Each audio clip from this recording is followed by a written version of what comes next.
Hello friends and good morning to all the students. This is Sonia ma'am and आज की class में हम chapter number 3 start कर रहे हैं, new chapter that is pair of linear equation in two variables. तो सबसे पहले मैं जस्ट 2 सेकेंड्स लेके पहले आपको इस चैप्टर का मीनिंग एक बार बताना चाहूंगी that pair of linear equation means that there are two equations. Almost in every question आपको जो है दो इक्वेशन दी जाएंगी and that is in two variables, और जो वो इक्वेशन है उस एक इक्वेशन के अंदर दो वेरिएबल्स यूज हुए हैं। अब वो वेरिएबल्स जो हैं वो ए बी की फॉर्म में भी हो सकते हैं, एम एन भी हो सकते हैं, एक्स वाई और anything. So here I am writing one standard form that how the two equations can be written। अगर हमें उसे जनरली लिखना है तो हम उसको ऐसे नेमिंग कर सकते हैं that is a1x plus b1y plus c1 is equal to 0। मैंने यहाँ पे a1 b1 c1 इसलिए लिखा है क्योंकि ये फर्स्ट इक्वेशन है काइंड ऑफ, एंड इसके अंदर मैंने दो वेरिएबल्स यूज करे हैं x एंड y। अब मैं आपको एग्जांपल की फॉर्म में भी देके क्लियर करूंगी। एंड सेकेंड इक्वेशन जो है वो है a2x plus of b2y plus of c2 is equal to 0। So this is kind of general form कि how we can write the two equations in the standard form। इसका आप अपनी मर्जी से कोई भी एग्जाम्पल बना सकते हैं that 2x plus 5 is equal to 0, 3x minus 4y is equal to 1। देखिए these are the two pair of equations, दो equations है एंड हर एक इक्वेशन के अंदर हमने क्या यूज किया है, दो वेरिएबल्स यूज किए हैं, और मैंने जो यहाँ पे वेरिएबल्स है वो x और y की फॉर्म में यूज किए हैं। So now we are starting with the exercise 3.1 question number 1। Question number 1 here is in this chapter आपको जो है स्टेटमेंट्स दी जाएंगी। स्टेटमेंट से फिर आपको क्या करना है, पहले ऐसे सिंपल इक्वेशन बनानी है। After that we are doing this exercise by the graphical method. Graphical method से हम इस एक्सरसाइज को क्या करेंगे, सॉल्व करेंगे। Graphical method done। So this is the graphical method। We will be solving this first exercise by the graphical method। Yes, graphical method आप अभी already 9th class से भी करके आए हैं। सेम हमें वैसे ही करना है कि एक इक्वेशन के हम सॉल्यूशंस फाइंड आउट करेंगे, आफ्टर दैट उन सॉल्यूशंस को हम क्या करेंगे, ग्राफ पेपर पे पुट करेंगे, तो हमारे वहां पे ग्राफ की जो है वो लाइन ड्रॉ हो जाएगी। यहाँ पे नया क्या है कि आपको स्टेटमेंट्स दी हुई है ना। So firstly we will be reading out the statement and please understand it carefully, क्योंकि यही बच्चों को मुश्किल लगता है कि स्टेटमेंट से सिंपल इक्वेशन जो है वो कैसे बनाई जाए। So now we are starting that Aftab tells his daughter। देखिए सबसे पहले यहाँ पे पहले सिर्फ फर्स्ट लाइन को रीड आउट करा है, एंड मैं क्या करूंगी कि हर एक क्वेश्चन के अंदर सबसे पहले आप टू पर्सन्स को फाइंड आउट कीजिए कि कौन से दो पर्सन्स दिए गए हैं।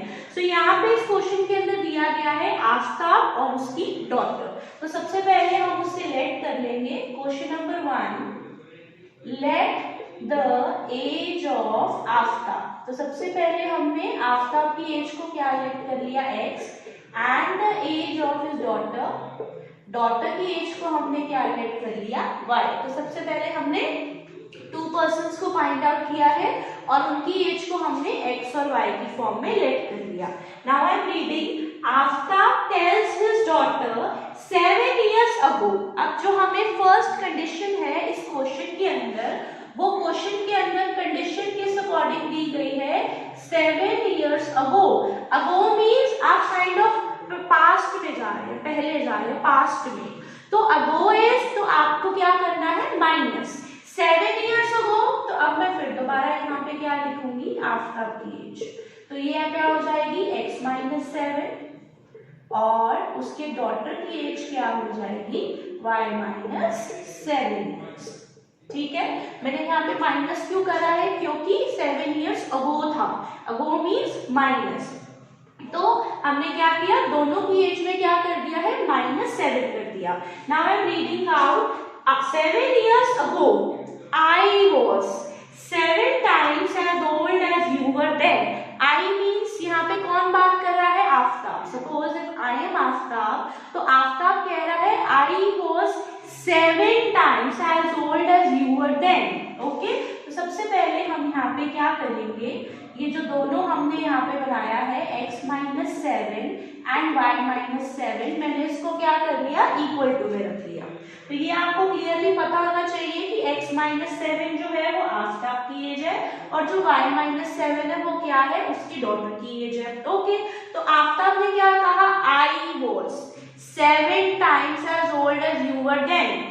तो हम जनरली क्या करते हैं कि आफ्ताब की एज का ही हम क्या कर देते हैं, 7 टाइम्स कर देते हैं, बट दिस इज रॉन्ग ना, क्योंकि मैं अपनी एज का ही 7 टाइम्स कर दूंगी तो मेरी एज तो और बड़ी हो गई। उसने बोला मैं तुम्हारी एज का क्या हूँ, 7 टाइम्स हूँ। I was 7 times as old as you were then, मैं तुम्हारी एज का 7 टाइम्स जो था। ओके, सो हमें क्या करना है, जिसकी डॉटर की एज का क्या करना है, 7 times. And this is being in most of the questions कि अगर 2 टाइम्स है, 3 टाइम्स है, 7 टाइम्स है, वो आप सेकेंड वाले की जो पर्सन की एज है उसमें मल्टीप्लाई करोगे, rest depends on the question. तो आफ्ताब की एज क्या थी, 7 टाइम्स उसकी डॉटर की एज। तो अब हम इसे सिंपली सॉल्व कर लेंगे। 7 7 सा 49, देन उसके बाद 7y जो है वो इस साइड हो जाएगा ट्रांसपोज, -7 इधर आके +7 हो गया। सो ये आपकी यहाँ पे क्या बन गई है, फर्स्ट इक्वेशन जो है आपने फॉर्म कर ली कि 7 years ago के अकॉर्डिंग आपकी फर्स्ट इक्वेशन क्या बनी है। Now I am reading out the second condition that also 3 years from now। Now का मतलब होता है कि आप फ्यूचर में जा रहे हो, नाउ, हेंस, लेटर, दैट ये जो वर्ड्स हैं ये यूज होते हैं। तो मैं यहाँ पे लिख रही हूँ 3 years from now। Now means आज से 3 साल के बाद। तो हम पहले फिर दोबारा लिख लेंगे आफ्ताब की एज। अब नाउ है तो मैं दोनों में क्या कर लूंगी, प्लस कर लूंगी, +3, और उसकी डॉटर की एज क्या हो गई, y + 3 हो गया। ठीक है, I hope this is clear to all of you. So 3 years from now, आज से 3 साल के बाद आफ्ताब की एज x + 3 हो गई और उसकी डॉटर की एज क्या हो गई, y + 3 हो गई। अब अकॉर्डिंग टू क्वेश्चन करके, अकॉर्डिंग टू क्वेश्चन से हम पहले दोनों की एज में क्या लिख लेंगे, इक्वल में लिख लेंगे कि ये आफ्ताब की एज है और ये उसकी क्या है, डॉटर की एज है। अब मैं रीड कर रही हूँ, आई शैल बी, अगेन कौन कह रहा है, आफ्ताब। आई shall be 3 times as old as you will be। मैं तुम्हारी एज का क्या होऊंगा, 3 टाइम्स होऊंगा। तो मुझे अपनी एज में नहीं करना, सेकेंड पर्सन उसकी डॉटर की एज का क्या करना है, आई shall be 3 times as old as you will be। तो अब आप इसे सॉल्व करेंगे, 3y + 3 3 = 9, so x - 3y, 9 - 3, x - 3y = 6। तो ये आपने सबसे पहला काम क्या किया है कि स्टेटमेंट से आपने क्या किया, सबसे पहले आपने इक्वेशंस जो है बना ली है। Now we are doing it by the graphical method, same जैसे कि आपने क्या किया था 9th क्लास में किया था। ओके, नाउ अब हम दोनों इक्वेशन से क्या करेंगे, सॉल्यूशंस को फाइंड आउट कर लेंगे। सो फर्स्ट इक्वेशन मेरी जो यहाँ पे थी, first equation was x - 7y = -42। Okay, and the second equation is, second equation हमने क्या फॉर्म करी है, x - 3y = 6 हमने जो है सेकेंड इक्वेशन बना ली। अब आप दोनों इक्वेशन से क्या करेंगे, सॉल्यूशंस को फाइंड आउट करेंगे। तो सपोज यहाँ पे मैं फर्स्ट इक्वेशन लिख रही हूँ, x - 7y = -42। एक हम यहाँ पे साइड में बॉक्स बना लेंगे, जो भी हम सॉल्यूशन निकालेंगे उसको हम यहाँ पे बॉक्स में पुट करते जाएंगे। तो सपोज पहले नंबर पे मैं x को 0 पुट कर लेती हूँ, डन। सॉल्यूशन निकाल रहे हैं तो 0 - 7y - 42, तो -7y = -42, done. So 42 divided by 7, आपका आंसर कितना आ गया, 6। तो ये जब आपने 0 वैल्यू पुट करी है तो आंसर आपका क्या आ गया है, 6 आ गया। ऐसे ही आप एक और सॉल्यूशन निकाल लीजिए। सपोज पुट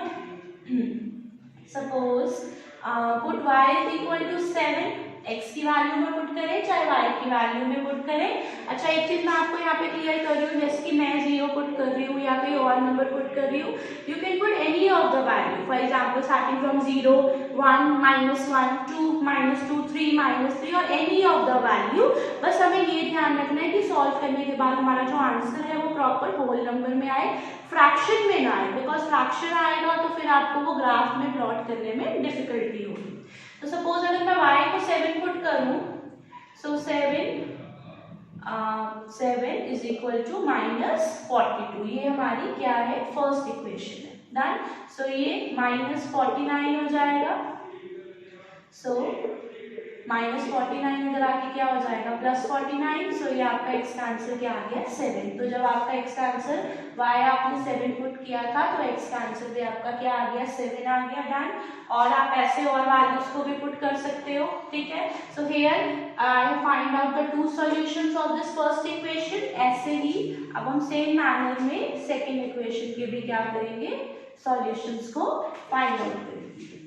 यहाँ पे बॉक्स जरूर बना लिया करो साइड में, बिकॉज बॉक्स बना लोगे तो आपको बार बार फिर इन सॉल्यूशंस को जो है वो देखने की नीड नहीं पड़ेगी। तो सपोज पहले आपने x को क्या पुट कर लिया, 0 - 3y is equal to 6। So 6 divided by -3, आपका आंसर कितना आ गया, -2। जब आपने x को पुट किया तो ये आंसर कितना आ गया, y का आंसर -2। आफ्टर दैट एक और वैल्यू सपोज हम पुट करते हैं, सपोज y की वैल्यू को हम पुट करते हैं -2। ओके, सो x -3 इंटू -2 6 हो गया, minus minus plus 3 2 the 6। Okay, so ये 6 -6, ये आपका आंसर कितना आ गया, 0। इट मीन्स y की वैल्यू को ये मैंने सेम यहाँ पे वैल्यू पुट कर दी है, बिकॉज एक ऑब्वियस सी बात है, x 0 पुट करेंगे तो y -2 आ गया, या y की वैल्यू को -2 पुट करेंगे तो x का आंसर क्या आ गया, 0। इट मीन्स ये जो हमारा है सेम सॉल्यूशन हमने फाइंड आउट कर लिया है। Now we will be putting any other value. Okay, suppose मैं यहाँ पे पुट कर लेती हूँ, 3 पुट कर लेते हैं। Suppose put y is equal to या -3, यहाँ पे any of the value you can put, जो भी वैल्यू आप, कोई भी वैल्यू आप पुट कर सकते हैं, जस्ट आपको ग्राफ में जो प्लॉट है वो इजी रहे। So x -3 of -3 is equal to 6, तो माइनस माइनस प्लस 3 3 जा 9, सो ये वहां जाके क्या होगा, 6 + 9 है तो इधर आके क्या हो जाएगा, -9। सो ये देखिए आपका आंसर कितना आ गया, -3। तो जब मैंने y की वैल्यू को क्या पुट करा है, -3 यहाँ पे पुट किया, this is my second equation, x - 3y। सो मैंने y की जगह क्या वैल्यू पुट करी है, -3, तो 3 3 जा 9, माइनस माइनस प्लस +9 जब इधर आएगा -9 हो गया, एंड x का आंसर भी आपका क्या आ गया, -3 आ गया। ओके है, डन। ऐसे ही आप चाहे तो आप और सॉल्यूशन भी, अगर आपके सॉल्यूशन इजीली फाइंड आउट हो रहे हैं तो आप 3 या मैक्सिमम 4, मतलब मिनिमम 2 सॉल्यूशंस और मैक्सिमम जो है वो आप 4 सॉल्यूशंस आप फाइंड आउट कर सकते हो, ठीक है, done. So here I have find out the 2 solutions of both the equations. मैं एक बार यहाँ पे सॉल्यूशंस लिख लेती हूँ, बिकॉज नाउ अब मुझे क्या करना है, ग्राफ में प्लॉटिंग करनी है। सो जब मैंने x को 0 पुट किया था, y 6 आया, x 7, y 7 आया था for the first equation. First equation मेरी क्या थी यहाँ पे, -42, एंड सेकेंड में x 0 पुट किया था तो -2, -3 से -3 आया था, and second equation is 6। Now we will be coming to our graph paper.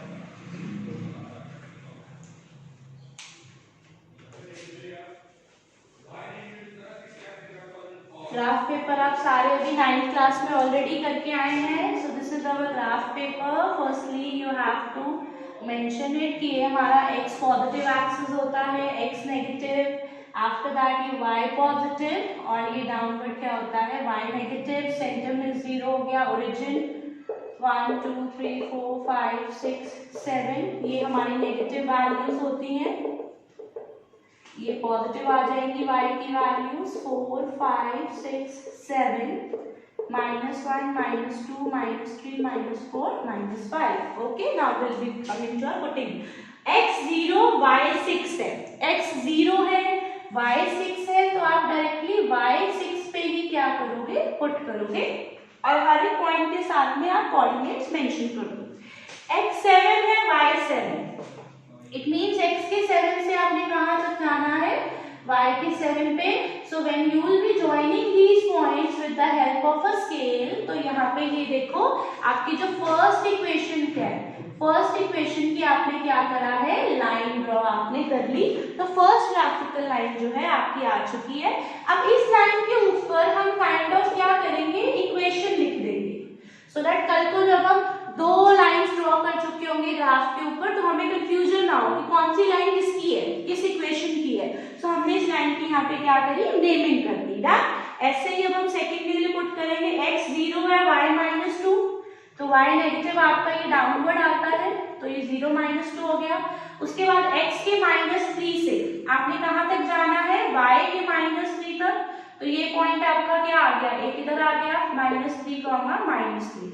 Again जब आप इसको क्या करोगे, स्केल से आप इसे ज्वाइन करोगे तो ये आपकी क्या आ गई, सेकेंड इक्वेशन भी आ गई।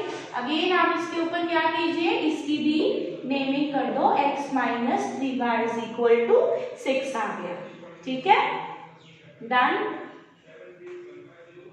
ओके है। सो ये आपकी क्या हो गई, सेकेंड इक्वेशन भी यहाँ पे ड्रॉ हो गई है, x - 3y = 6। तो वो जब आप स्केल लेके करेंगे तो आपकी वहाँ पे और जो है नीटली लाइंस वगैरह ड्रॉन हो जाएंगी।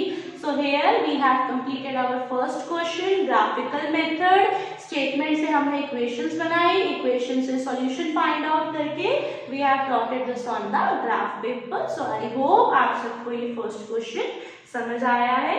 Okay, so now we will be coming to the next question as well in the same manner in the next classes. Thank you. Till then, God bless you all. Bye bye.